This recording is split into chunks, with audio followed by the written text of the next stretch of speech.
100xpreneur. Boost your entrepreneurial success. Fuel your entrepreneurial fire. Daily growth hacks and strategies are just a 100xpreneur episode away. So, Chris, thank you very much for being in 100xpreneur.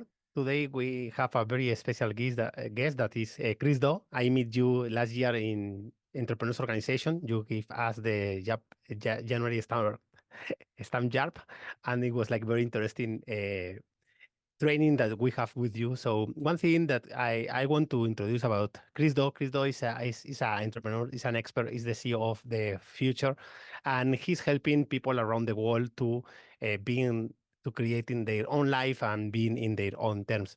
He has a lot of experience about creating business and creating brands around the world. So thank you very much, Chris, for being today with us. Thanks very much for having me. It's a pleasure. Chris, one question that I love all the time to ask to all my guests is about who is Chris Do, what are you doing in your business, what is your core activity at this moment? Okay. Well, I'm an immigrant. I'm a refugee. I'm a graphic designer. I say recovering graphic designer. Sometimes I work as a strategist and a coach. And today I look at myself as a full-time educator, using social platforms to teach the world with a really kind of big mission to help people make a living doing what they love and to disrupt the education system in the process. And in that part, Chris, something that is very interesting, or at least from the point of view of the culture. I was born in Barcelona. I live now in Mexico, and I was been like traveling in different cities for my experience and my career. And one thing that at least my family and friends and my neighbors in Spain, they say you cannot do what you love. You have to do a job, and then in one day in the future, you can be the person that maybe you want to be. So what could you say about this part? Because you now you are training people around the world, you are enjoying every day teaching, and you are creating amazing content. So how we can manage this like belief that we have, social belief, versus the situation that now we have the most amazing tools, we can work around the world, and before maybe it was not possible. Yeah, I think what happens is that idea that your parents have may instilled in you, your culture to do very practical things, come from a different era and an age, like a time when there wasn't the internet, social media networks. You couldn't work remotely with fast internet, and it was the age pre-AI and search engines and all that kind of stuff. So it's kind of like saying, would you trust the advice from someone who lived 2,000 years ago versus someone who's living in 2024? Well, most of us aren't that scared about getting injured a little bit, but an injury out in, in the turn of the millennia would mean your death. Small injuries, a scrape, a cut would lead to an infection and you would die. We don't have to worry about those kinds of things anymore. And especially today, when we have automation, AI generated imagery and a sentient, I think, soon to be sentient machine that can do the mundane tasks and do creative tasks, then it leads us to ask ourselves something much bigger. Who am I? What is my calling? What is my reason for living and being? It is not to do a job you hate.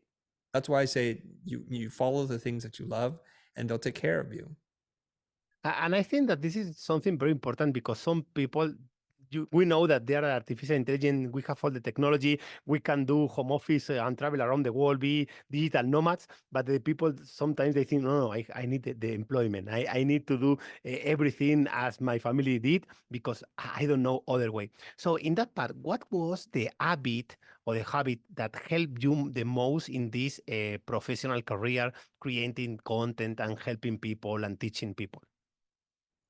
Well, I think you have to love to be a student, first of all. If you want to be a great teacher, you need to be a great student. You have to love learning, and you have to love learning so much that you're willing to share it with other people. What people don't realize about me in creating content is I spent 15 years teaching at a private art school. And that was some of the best training I didn't know at the time for me to be a public speaker, to be a content creator, and to be able to improve my communication skills and real-time thinking and facilitation. It happened because I put in the hours and the years necessary to learn to be a decent teacher. I wouldn't say a good teacher, or just decent teacher. And I think that This is something like sometimes people they say no, I finished my degree or I finished my bachelor and I'm not going to study anymore. And I think that you say the one thing that is very interesting, you have to be a student first, you have to train and do so many hours in order to develop this skill, and after you will learn about so many other business and to develop new other skills. But this is something that we have to change a little from the point of view of the culture that say, okay, now you have the degree, now you have the bachelor, you have the marks, and then you can go to the professional life, but you have to continue learning. There are so many technologies that we can improve. And in that part, Chris, how do you balance the life, personal life and professional balance? Do you have any routine? Do you have any thing to create the content, to teach, to do whatever you like in life? Yeah, I mean, I think a traditional model is to say there's the things that I do for work and there's things I do for myself, there's things I do for family, things I do for personal development, and they're very different things that we pursue. So we leave work and we start thinking about our family, and that seems like to be a decent plan of attack. But what you're doing is you're segmenting yourself and you're breaking things apart. So the amount of time you get to spend with your family or the amount of time that you get to work on yourself and develop your career is fairly small relative to the entire time. If you should be so lucky or fortunate to be in a position where you have the luxury of thinking about how to design your life, you might design it to be different. You might not design it to be segmented to different things. You might try to design a life that's more unified and whole, that feels like what I do for work is kind of how I spend time with my family. How I spend time with my family is actually things I do for work. So I'll give you an example. There were a number of years that my youngest son was pulled out of school and he was homeschooled. But what we did was we enrolled him in a private homeschooling program that he can attend via Zoom, but he didn't have to go anywhere. That meant that no matter where I went in the world, he can accompany me. So I traveled a lot that year, and he got to go travel to places and do things, swim with whale sharks and fly in a helicopter and do all kinds of crazy stuff. Experience more of life at 12 than I did at 22. And I will always cherish those 2 years that we had time together, but he was helping me, or at least watching me while I was working and seeing like what it means to work and to see like the amount of work it takes to be good at a craft and then to see the reward of it. So you got to see both sides. Here's what I'm doing. Here's the in the moment, how I have to present, and here's how people receive me from the audience point of view. And I think that in itself is some kind of next level education, because all my life, I have no idea what both my parents do. Like, I understand their titles, they disappear, they reappear when they're at home. And this is how we are able to afford the things that we have. But I don't have that connection. Like, what does that look like? And so for my son, who was very young at that point in time, could see all these things and start to understand and make different decisions in his life. Now, as a young man, he's 17 years old. He goes to a public high school now. He's no longer homeschooled. And he has more money saved up in his bank account through work that he's done on his own with no help from me or my wife. That is far more than I've had saved up until I was like 24, I think. And he's been doing this since he was 15 years old.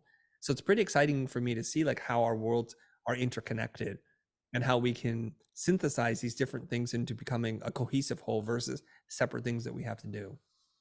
And this is something very interesting from the cultural point, but from the entrepreneurship point, because at the beginning, when I started on the entrepreneurship in Spain, it was like in 2002. So we start the goal to be entrepreneurs, at least in that moment for my colleagues and for me at the university, it was, if we are entrepreneurs during the university time that we are studying, it will be easier to find a job. And we have that chip that after with the year we change, and so many of my colleagues, they are entrepreneurs and so many they are employees. But this is something like very interesting, because a child or a son that is like 15 years or 12 years has this mindset different from the one that you didn't have, or didn't have this approach with the family, because it was the other way of making things.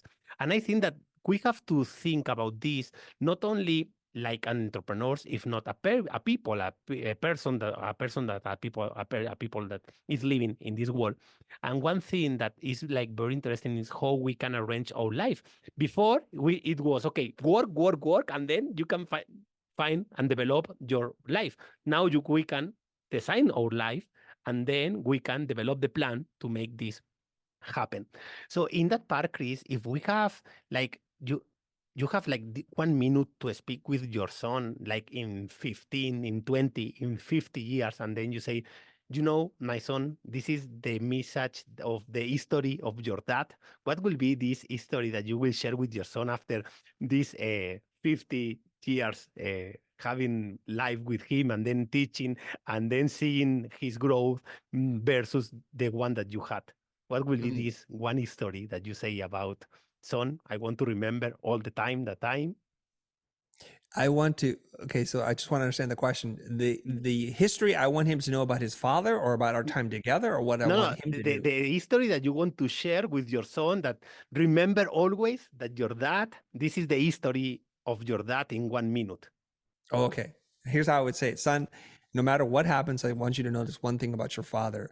He came to a country that opened their arms to him. There were many challenges and adversities for him to overcome. In the moment, he hated it, but later in life, he realized how resilient it made him, and how not having things was a thing that burned a deep fire of inspiration for him to pursue what he wanted. And he didn't let anybody else's ideas about what he was supposed to be in this world, in this life, to determine or dictate who he's going to become. That's what I want you to know about me. Perfect, thank you. Chris, in that part, now that we have your history and we know a little bit more about you, and we know that you are creative, teaching, you are a designer, and you help so many entrepreneurs. What will be this high value, or bueno, more than high value? What will be the more challenge that you had during this part, that you move from one country to another, that you start your own business, that you become an entrepreneur, that you teach entrepreneurs around the world? What is the biggest challenge? Okay, what was? What was the biggest challenge? Okay, the biggest challenge when you're switching from country to country, culture to culture, or business to business is the rules to the game aren't written for you. You have to discover them on your own. And so if you're afraid of those things, then that's going to probably make you recede. But for me, I love the challenge. I just think life is a game. So when you play a video game, it doesn't tell you how to beat the boss. You have to kind of figure it out. It's like there's a certain pattern in which it attacks and how you can overcome it, how you can power up. So the game designers have figured out certain rule set that you are supposed to figure out on your own. So moving from industry to industry, it's exciting, it's scary, it's frustrating, it's all those things. But I've just learned to love the pursuit, to love to play the game and not the result of the game. And in that part, changing this point of view, if we speak about now the relationship that you have with your son, that it was very different from the one that you had with your father, what will be like this main thing that you enjoy a lot with your business, but that your son is loving too, and say that, every time that you are going to do this, I will be with you working, I will be with you spending this quality time? Mm. From both I have two boys. Each one is going to answer this a little bit differently, so I'll take both perspectives into consideration. My oldest, he's studying philosophy and writing. He's going to college right now. He's 20 years old, and he looks at my content and he gives me notes all the time. So it's kind of interesting that despite us being across the country from each other, he's paying attention and he's sending me script ideas, or he's sending me things that he thinks I should be talking about. My youngest son, we kind of live in parallel universes because he's an artist and he aspires to have a career in art and design. So there are things that we can talk about and geek out over in terms of like what I'm seeing in terms of the things that inspire me in design and art. So we'll go and watch things together. We'll do things together that benefit both of us. And I hopefully give him a perspective to consider either the things he cannot see or won't be able to figure out on his own. And this is like very interesting because at the end, I have two, one son and one daughter, and they are very, very young. Jose Pablo has 2 years and 8 months, and Macarena is like 5 months. So it's like we are in this process, like starting now. And he has Jose Pablo has so many creativity, and he's like, Dad, we are going to play this, and then imagine that now we are in this place. And sometimes I think that as entrepreneurs, we forget this dreaming about our business. No, we focus on we have to work harder, and then we have to do so many things, and then we have to have the full agenda.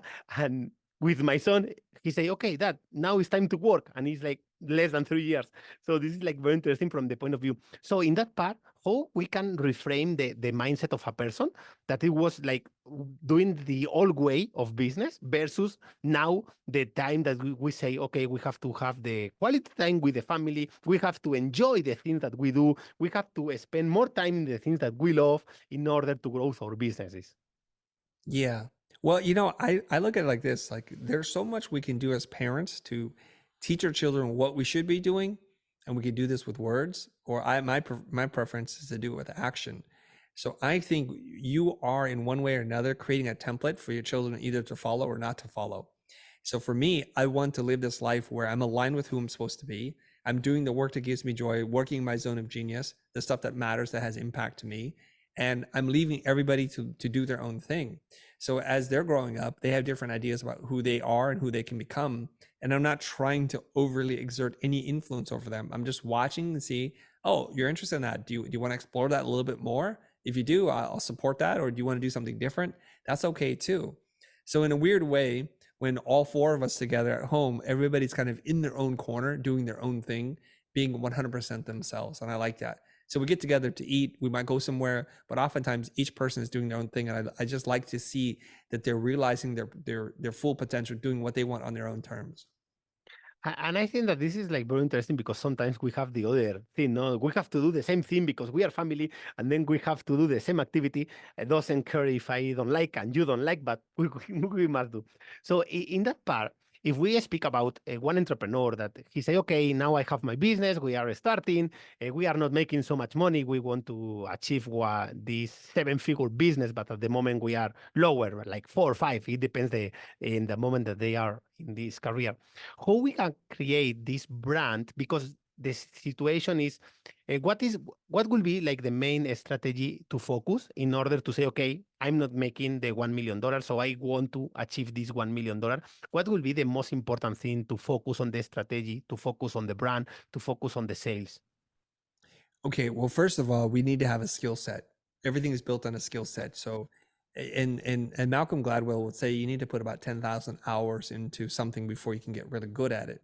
There's some debate if it's even really 10,000 hours, but I know it's some amount of time between 2 years to however many years. You need to develop a craft, something that you can do and be able to see patterns because you've done it enough times, you've seen enough problems that you can apply this to some market that's very hungry for what you do. So you have the expertise to practice the confidence, and you have a market that desires what you do.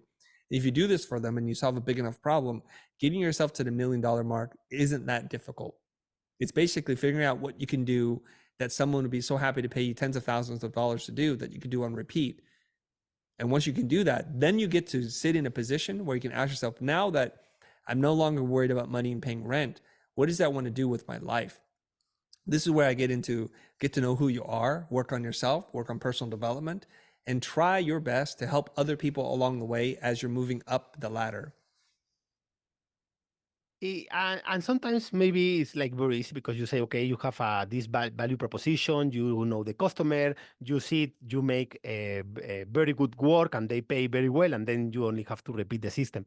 And at the beginning of the podcast, you say that there are a thing that we have to understand the pattern on a game, but we have to understand this pattern on a business. Sometimes, Yes. so in that part, if we have the situation that we are with one entrepreneur that he's listening, and then he say, okay, I'm back out, I have to close my business because it was not successful, I didn't find the value proposition, I didn't find the correct customer, and I didn't have the enough cash flow in order to survive, and I have to start again.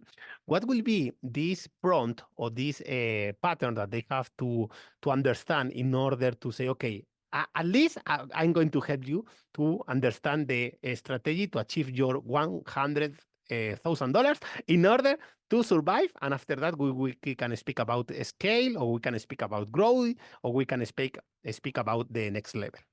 Yeah. I'd have to ask this person who put in their time and is burnt out and not doing well financially what the problem is. So the problem would probably come into this. I'd ask them a few questions. Well, number one, were you having fun? If you're not having fun, it means you are following someone else's blueprint, someone else's plan for you.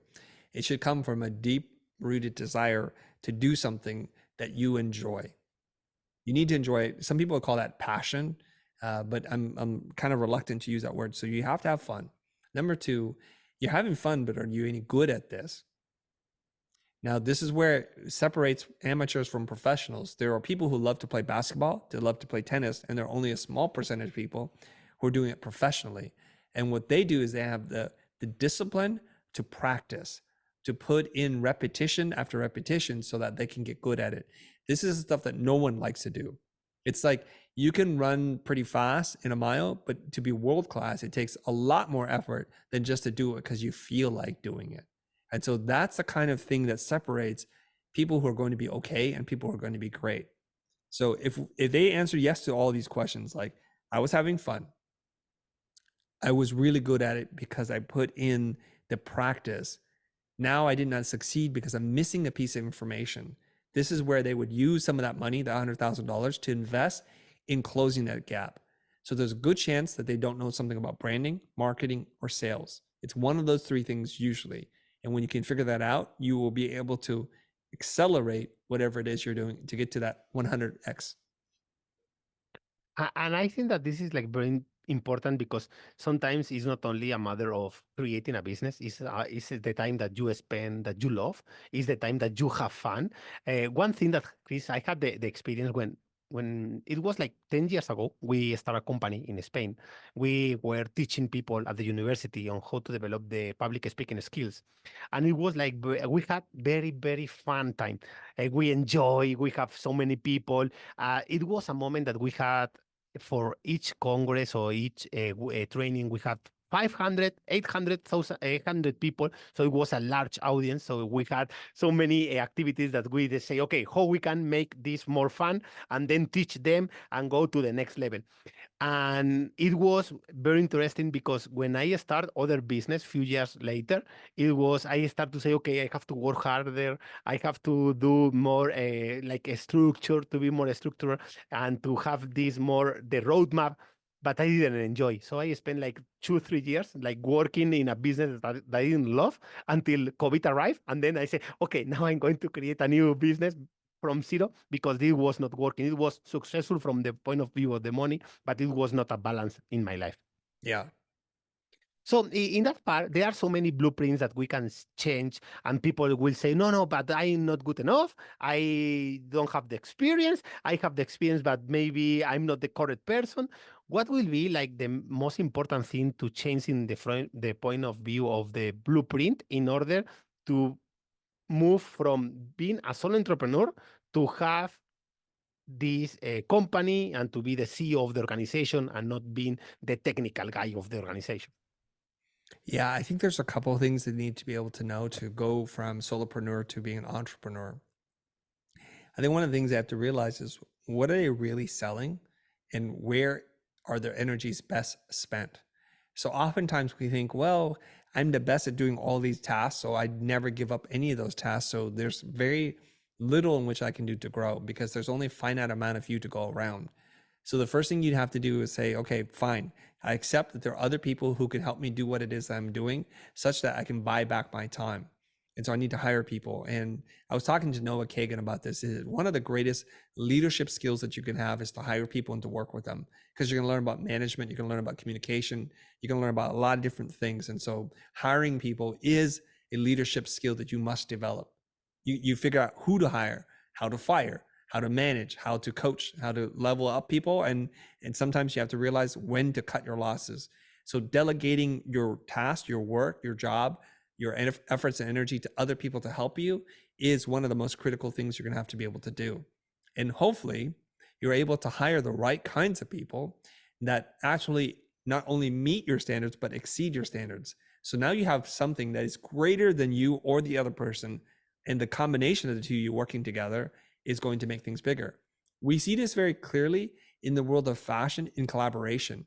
So when Nike collaborates with Off-White, they have the shoe that's just now going for thousands of dollars, depending on which shoe that you want. We see a brand like Supreme and Louis Vuitton come together and they create a limited run. And those products are still today the most sought after, most expensive LV items that you can buy. So the collaboration brought this street credibility, the youth culture into an older, more established brand. And then LV legitimized Supreme as being this most coveted brand. And so the two of them came together and became stronger because of that. So I want you to think of who you bring into the company, how you are able to manage them, and what they're able to do for you as that same kind of power collaboration. And this is something like very interesting because there are so many changes in the last 10 years from the point of view of how we did before the activities, how we got the customers, the leads, how we make the brand versus how we do today. And with all this artificial intelligence running with us. So from the last year that we have this jump start, and then we speak about ChatGTP, and it was like, oh my God, this is the new technology. It's amazing. Now it's like everyone is using that. How has changed your business from the last year to this year in order using the correct technology to help the business to grow? There's a couple different things. I'll tell you how I'm using on a personal level, but how we're also using in our business. So I think ChatGPT is probably the most underpaid, probably the most undervalued assistant brainstorming, writing partner, researcher, idea brainstorming person that you could ever hire. So it's something like $20 a month or something like that. And the kinds of things that I can get it to do with me for me are just mind blowing. I want you to watch this video, summarize the key insights, and prepare questions for me for an interview. It will do that for me. Maybe it's not always perfect, but it gets a lot of the grunt work done. How are we using this in our business? Well, the way we use ChatGPT is I have a business partner and a friend who has built a robot version of myself built on top of GPT that's trained specifically on my materials, my thinking, my lessons. It answers questions in the way that I like to answer questions. And so we call this GPT version Dobot. Instead of robot, it's Dobot. And Dobot is a tool and a resource that's exclusively available to our coaching community, where they can have a conversation with someone like me 24 hours a day. They can do role plays with it. They can ask it for business advice. They can ask it for pricing advice, because it's baked into the things that I've taught it, and it's weighting that information heavier than the stuff that it can find on the internet. It's asked not to hallucinate. It's asked not to make up things it doesn't know.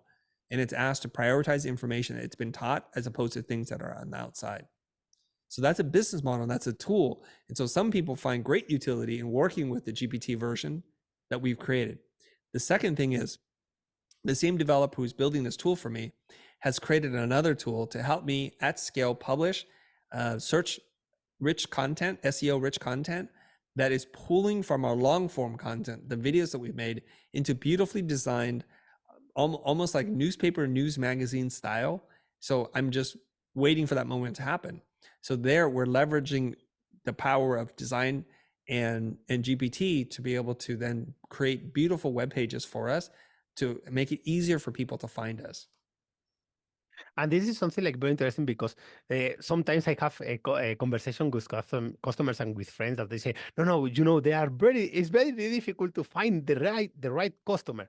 And that now with the technology, we can create this personalized website, and then we can improve the SEO, and we can introduce the keywords and then adapt a little bit our content in order to create. So I think that this is something like very interesting because, you are only not creating the content with ChatGPT that it was 1 year ago or 2 years ago that we can use that. Now is like more how to add value to your company, so you can find the customers can find you, and you can give you more value 24/7 to all of them, and being like not like doing okay, will be the strategy that is not going to happen anyone, but I'm going to give you is going to give more the value. So in that part, Chris, if we have this situation on to say, okay, I want to grow now the business. I know that technology can help me to create this personalized website, so the customers, they can find us, and we want to create this content.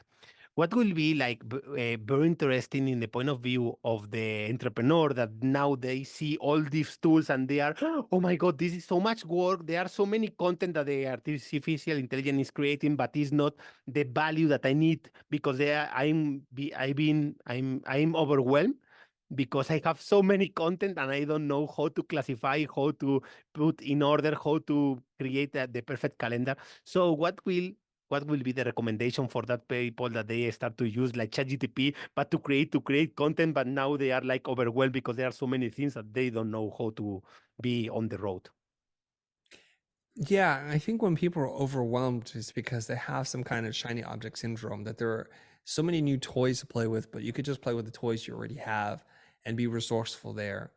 I kind of think too, like when we talk about creating content, I think the days of creating content may be finite. And it hurts me to say this. I'm just going to think it out loud because I'm a content creator myself. So currently, right now, there is not mass produced, content that's produced for the masses that might not fit you. I think very soon, what you're going to do is you're just going to ask GPT something very specific, and it's going to curate, collect, and summarize those things in the style that you want. So it's not so much anymore, I'm going to go and search it. It's going to come to me delivered the way that I want. Now, I remember a couple of years back, there were like news readers where it would specifically search for articles and things that you're interested in and build a custom magazine or newspaper for you. Do you remember those kinds of apps? Right? So instead of like getting a generic version of something that was made for the masses, it was a very bespoke, curated thing that was made for me. And I just gave it preferences, and then it would then serve up content for me. And the more I use it, the more direction I gave it, the more likely it was to filter. This is using algorithms, not using intelligence. So now we can say like, well, you know what? I like financial information. I want to know what's going on in stocks, but only these kinds of stocks. And I'd like it to be delivered to me in a comedic tone versus a serious one. And I'm looking for any insights or recommendations. So it can go out into the world, pull that data in, and then write that in a way that feels like it's most going to connect with you as a human being. So I think there's something very interesting that's happening there.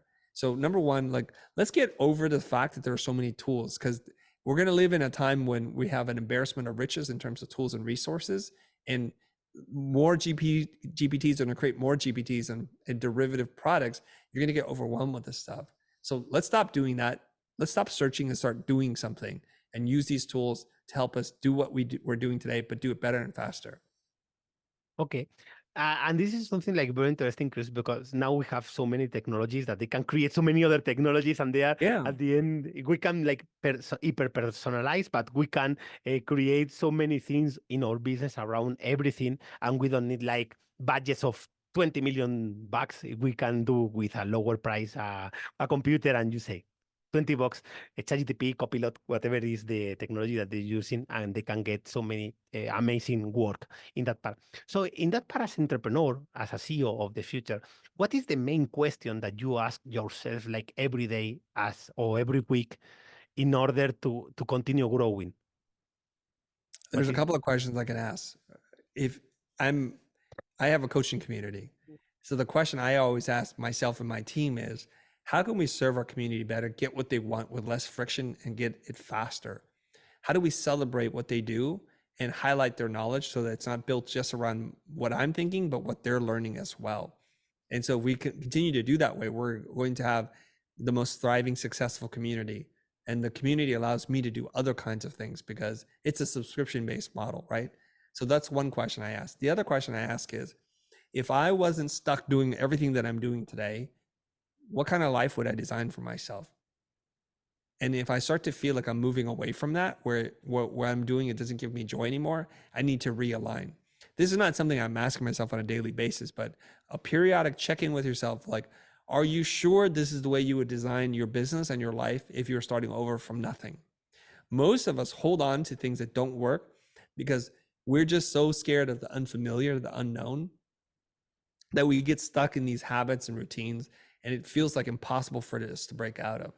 Such that at a point in our life when we have catastrophic failure, we hit bankruptcy, our partners divorce us and leave us, and our children are no longer at home, then we're like, okay, this is a terrible life. But it gives us this rare opportunity to think and reflect on what it is that we should be doing, not what we were doing.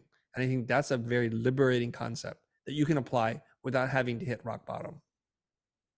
Okay, and I think that this is like very interesting because at the end there are so many questions that we ask as entrepreneurs, as CEOs or business owners, and I see at least so many colleagues in entrepreneurial organization that they are like more focused. Okay, you know the technology is, oh, I'm going to start, but maybe it's not for me. But I think that if we understand how technology is working, it can be helpful for anyone. It can be like it can help you to be a better professional. It can be to create a better strategy. So in that part, what we can say to that person that say, no, no, no, Chris, thank you very much for, but technology, artificial intelligence is not for my business. Is not. I'm not in the right moment. The technology is not helping my business because it's very specific. So what we can say to that person that they are not so friendly with the technology? Okay. So we have to ask ourselves this question. Are we anti-innovation? Is that what we're doing? We're saying we're not going to use all the tools and resources available to us in the time in which we need to use them because we're married to the way things are done. Now, if you're in a very good place with your business and you feel like, you know what, I don't care, we're doing great, you're potentially setting yourself up to be disrupted by somebody smarter, younger, fresher, meaner, and hungrier than you. If we look at all these industries that have been displaced, like it's kind of sad. An American success story, Kodak Films, was the company that invented digital sensors that are used in cameras and phones today. But when the person who invented it was in the company, said, hey, what are we going to do with this? They're like, well, we're not going to do anything with it because it's going to cannibalize the sale of film and people are going to love film and film is forever. Well, that was a very short-sighted decision. Even though they were the innovators of this, they couldn't see the application because they were worried about internal competition, about killing their own business. So all of us, I think, want to prevent that from happening. So one of the ideas that we talk about is you should try to kill your own business by disrupting it yourself, as opposed to letting someone else disrupt it. Blockbuster, famous example, one of the more powerful entertainment companies renting videos, could not see the rise of the internet, streaming, and also this idea that Netflix had, which was a very novel idea. No more late fees. We're going to send you movies. Keep them for as long as you want. A very disruptive idea because the video rental business is purely based on how long you have something for. So it's a wild idea, right? They moved from a per rental fee to a subscription-based model. So they're guaranteed a certain amount of revenue, and based on that, they can run a company. And now Netflix is one of the more powerful entertainment companies in the world. So the thing I always tell entrepreneurs is to think about this. I don't think I'm going out on a limb by saying this. This is a pretty safe prediction to say that the internet was a terrifically disruptive tool that changed our entire society and businesses. We can look back and say, yep, that was pretty true. The statement I'm going to make is AI is more disruptive than the internet was to businesses and culture and the way we live. So when we fast forward 10, 15, 20 years from now, and billions, if not trillions of dollars have been created, and your grandchildren or your children look at you and say, where were you, grandpa, grandma, papa, mama, when they were handing out billions of dollars? Did you embrace AI? Because clearly we're not there. What happened to our history? And so you just need to be aware of that. So in that part, Chris, now you say one thing like very important to change this model, no, the business model from I'm not going to rent the movie, I'm going to make the subscription so you can watch all the movies that you want for the same fee. And if you want to share with your family, you have the 5 accounts or you have the 3 TVs or whatever is the plan that you buy. And there are so many entrepreneurs that now they are in this role. Okay, how I change my business that we are doing these services in order to have this business that they have subscriptions and then we can receive passive income every month, no matter if the person spend like 1 hour or 1,000 hours with us like every month.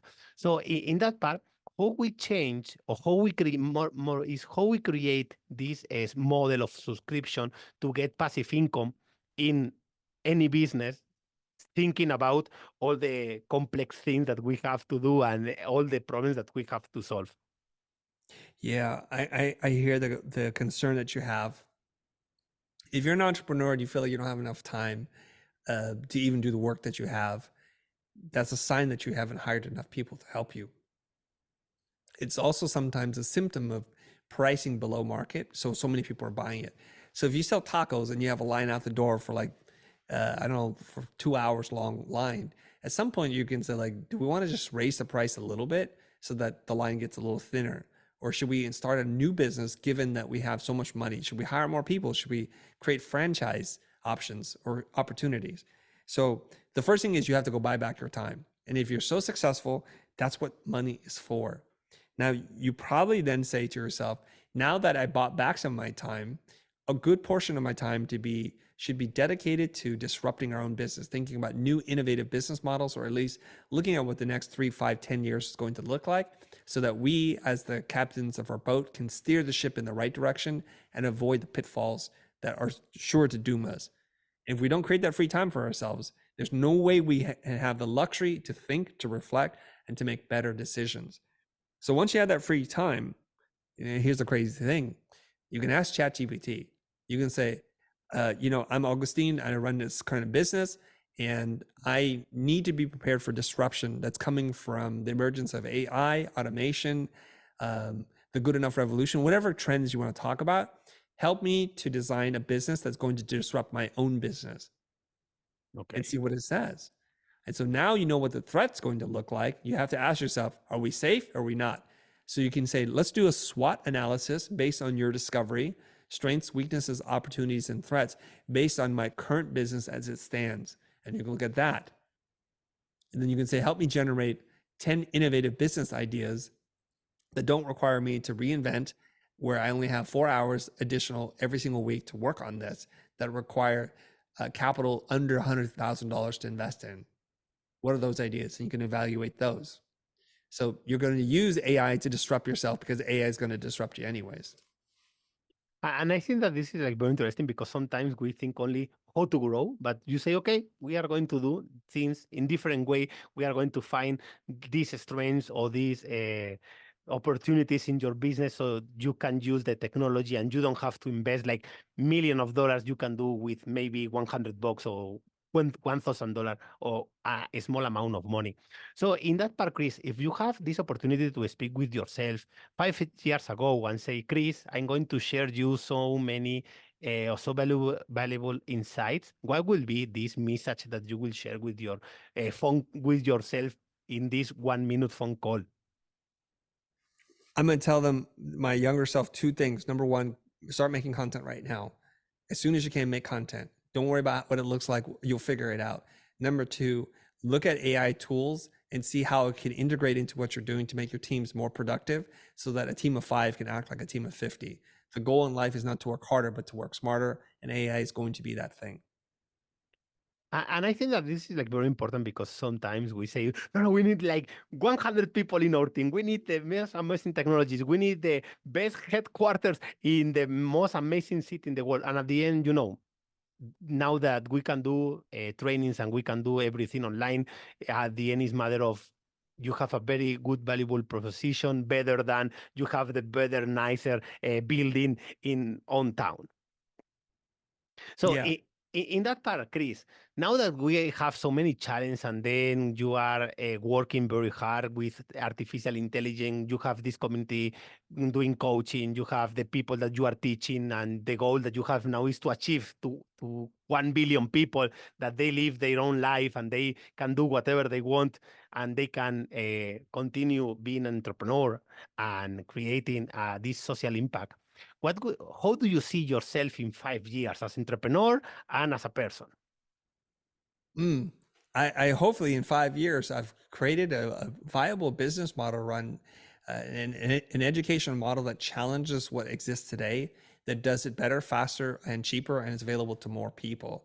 I think that would be a great milestone. We're not anywhere near the billion-person mark in 5 years, but now we have proven the concept works, and we can start to distribute this to other people. I don't really care if it's done by me.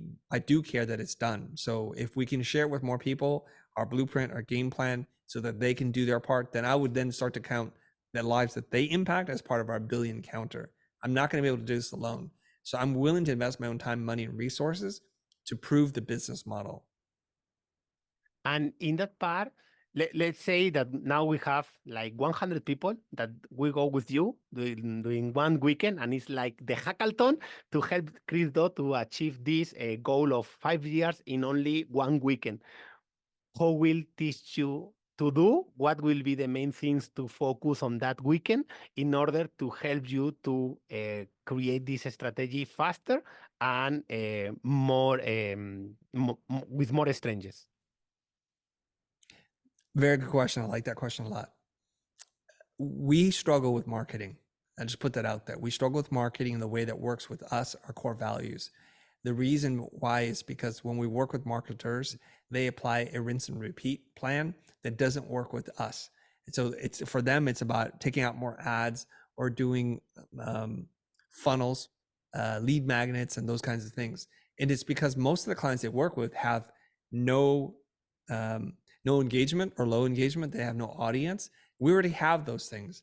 So we're trying to figure out a solution that works for us, that gives value to people as they feel encouraged to go deeper and deeper into our ecosystem and feel so much value up front that they're almost guilty of not giving us money back. So I'll give you value up front.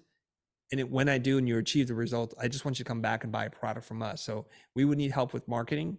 We probably need help with building a stronger educational model within our own thing. I think we're pretty good. There's still a lot of room for us to grow. So if we can deliver more transformative results sooner with less effort, I think we're going to do well. So those two things. Perfect.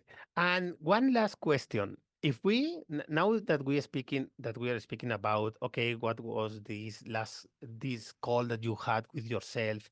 Now that you say, okay, our principal goal is to foster this area in order to grow, in order to give this more value to the customer. What will be like the action that should be like the best for a person that is starting? Also, in other words, what is the main message that you want to share with one person that is creating a business for first time, that he wants to become an entrepreneur? What will be your advice, your message, your words for that person that they are, okay, I want to be an entrepreneur. I don't know if I want to leave my employment and to start my own business. So what will be, Chris, this message that you want to share? There's a couple of things I would ask this entrepreneur in the making. Number one, why do you want to be an entrepreneur?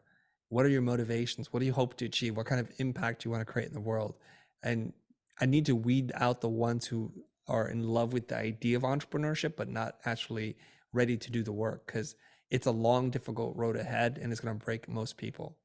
So let's assume that they answer it in all the right ways, that they want to do this because they can see no other way to do it. They feel like they're the ones most capable of doing something, and that they're ready to do all the hard work and have the setbacks and the frustration and the anxiety and all the energy that comes with starting your own business.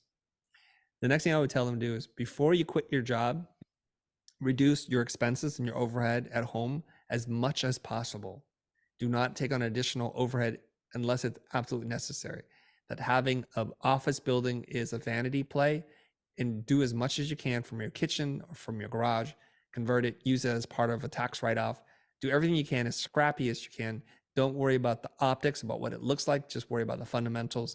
Are you generating sales? Are you running profitably? Are you driving down the cost per acquisition of new customer? Make sure you focus on the things that matter, the fundamentals. So you're going to reduce your expenses down. You're going to try to build out a long enough runway. And businesses take a long time to get going. So save money, be super thrifty and frugal. Stop going out to dinner. Don't buy anything that you don't need to buy. Don't buy a new car, new jacket, new watch. Just live as frugally as possible. Hopefully you can get 6 to 9 months runway. So we don't want to even depend on other people like angel investors or family and friends program, because it creates expectations. You can do this on your own. Okay. Next thing you want to do is, while you still have employment, the security that comes with employment, put your flag in the ground, create a sales page, create a minimum viable product or offer, and see if you can sell that to anybody. Make sure the idea in your head is as good in real life as it is. And it can be tested by whether or not customers would be willing to buy. Just call them a few buddies and ask them, hey, if I were able to do this, this, and that, and I would charge this, would you be interested in enrolling this program? And if they say yes, great, let me follow up with you in a couple of weeks. I'm going to build the program. Get enough yeses before you actually go and build stuff. That's a mistake that a lot of people make. They build a product, service, or an app, and they have no idea if it's going to work. And so they spend all their money, all their time, energy, and resources. We see them on Shark Tank all the time, where they're like, burn it down, end the insanity, as Kevin O'Leary would say. Okay. So you've got proof now. You've got a website. Things are going. So there's a transitionary period here. Used to be you would put all your time into work and the rest of your time into family and friends.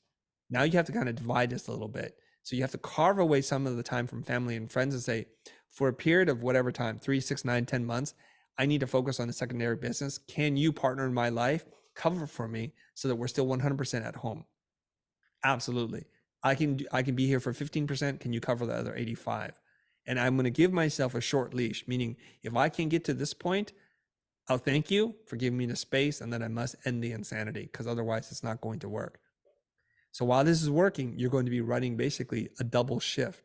You're going to be working at work, then you come home, and then what they say is you're going to go do your 9 to 5, and then you're going to do your 5 to 9. So you need to put in the extra hours. You need to give up a lot of your leisure activities and cut out everything that's not necessary so that you can do both jobs really well.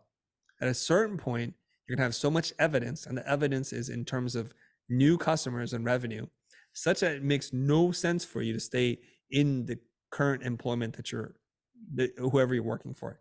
You're going to start to wind that down by saying, boss, it's been a real pleasure working with you.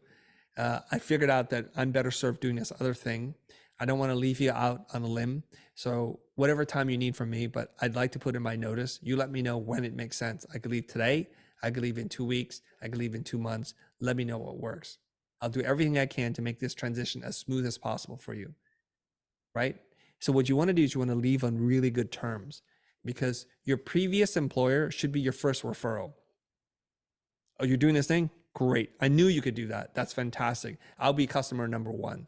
Let me know when that's fully operational. Fantastic. So they're going to refer customers to you. They might even be an investor in your company, which is even better if you're looking for investment capital. So that's how you would do it. So you build it up, you start to ramp into it. At a certain point, it passes the tipping point. Then you have the conversation with your employer and you leave on the highest of highs. And even if you don't like them, you leave on the highest of highs. They should be your first customer or your first referral. And in that part, Chris, where we can find you? What are your social media? Where is your YouTube channel? How do you want people to know about? Okay.